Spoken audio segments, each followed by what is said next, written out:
I just played the Nintendo Switch Lite, which is Nintendo's new game system that's coming out in the fall. I have mixed feelings about it. This is not it. This is the original Nintendo Switch, because I wasn't able to take photos or videos of the Switch Lite.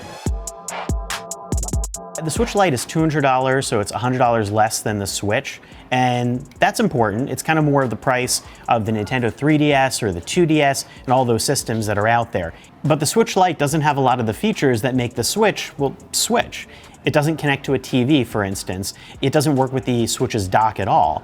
It doesn't have detachable controllers, so while the Switch has these Joy-Cons that pop out, the Switch Lite, those controllers or the controls are stuck to the body, kind of like a PlayStation Vita or the Nintendo 3DS. The Switch Lite also doesn't have rumble, and I kind of miss that because I like having the rumble feedback when I play games. Some of the games actually really take advantage of that. And the Switch Lite doesn't have a kickstand. Do you use the kickstand? I mean, I do sometimes if I'm playing games with the controller. You can't do that. I feel like the Switch Lite feels a little bit more durable than the slightly flexy feel I get at times with the Switch. And it also has a D-pad here. Instead of these buttons, there's a real full D-pad, which is great if you're playing NES games or other retro games.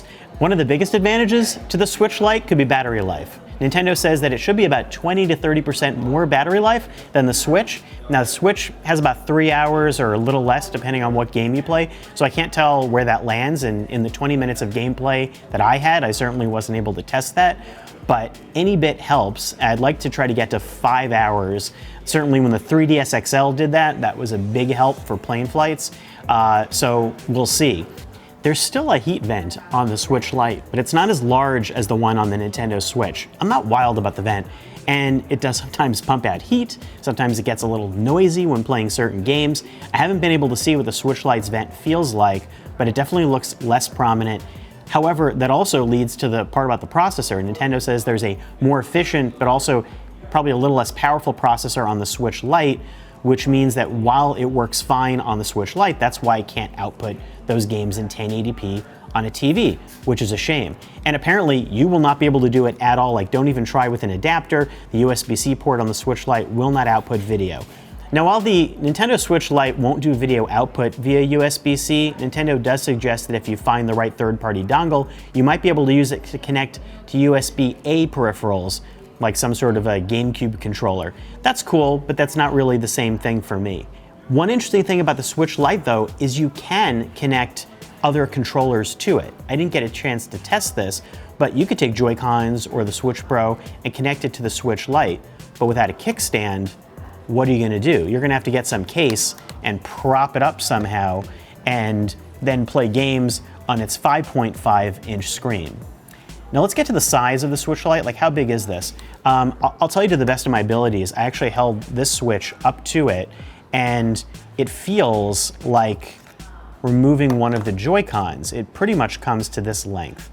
So it's thinner and it's lighter, but in terms of hand feel, you got a Switch, remove one of the Joy-Cons and hold it in your hand. That's kind of what you're dealing with. And it's nice because it feels a little less long, but it's not as small as the PlayStation Vita, which it starts to really resemble, because once you've got those controllers and you've got that screen, you're in Vita country. But it feels like something you could probably slip into a jacket pocket. I don't think it would fit into your pocket of your pants unless you have really big pant pockets. And that 5.5-inch screen looks like it has a little bit less bezel, which is good. One little note on the screen, it doesn't have auto display brightness adjustment, which is on the Switch, though I find on mine that kind of gets a little bit over extreme in some instances, and I turn that off. On a 5.5-inch screen, can you make out everything on the games that you would on a normal Switch, which has a 6.2-inch screen?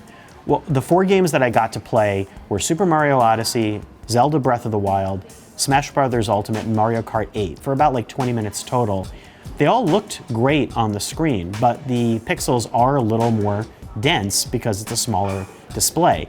I'm curious about text in particular, whether there'll be any games that suddenly become really too small to read. I already find there are a couple of Switch games out there that are not as great to play on the handheld, and you want to plug them into a TV, which you can't do on the Switch Lite.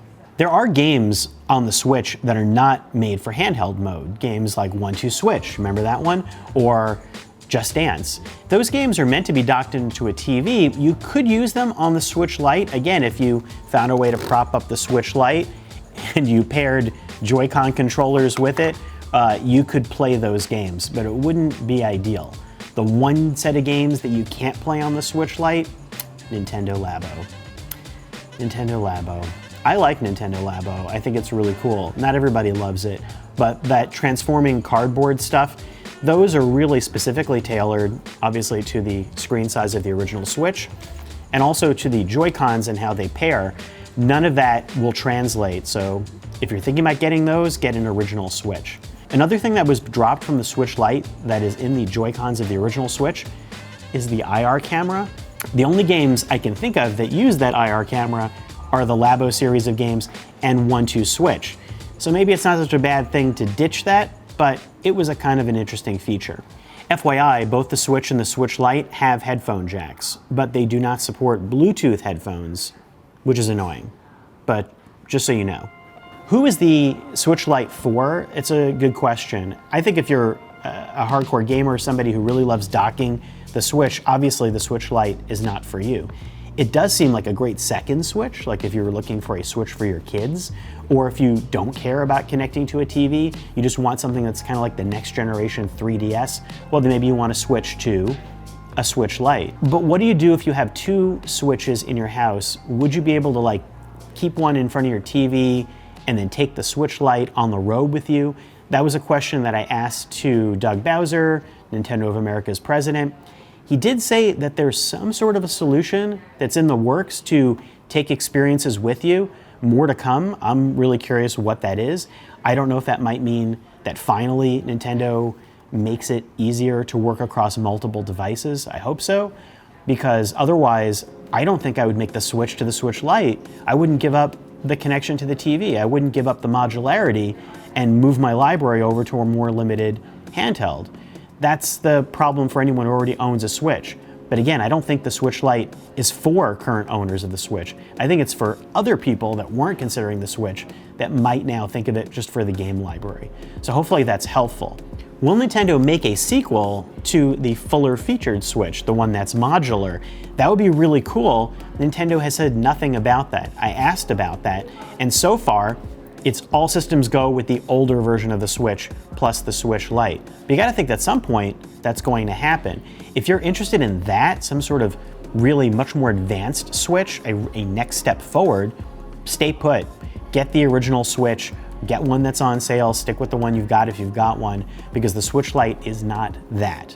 It seems like one of those things like a lower priced phone, or kind of like Nintendo did with the 3DS to the 2DS to try to create a more budget model. I don't think it's necessarily a bad move. I actually like the way the hardware feels better. I just wish that it was also modular, or at least the thing I really miss is having that ability to do video out, because that would open up so many possibilities to it. But there's not that. So those are my thoughts on the Nintendo Switch Lite after playing it for all of like 20 minutes and getting a chance to talk about it with Nintendo. We'll eventually have one to review somewhere around September 20th. Thanks for watching.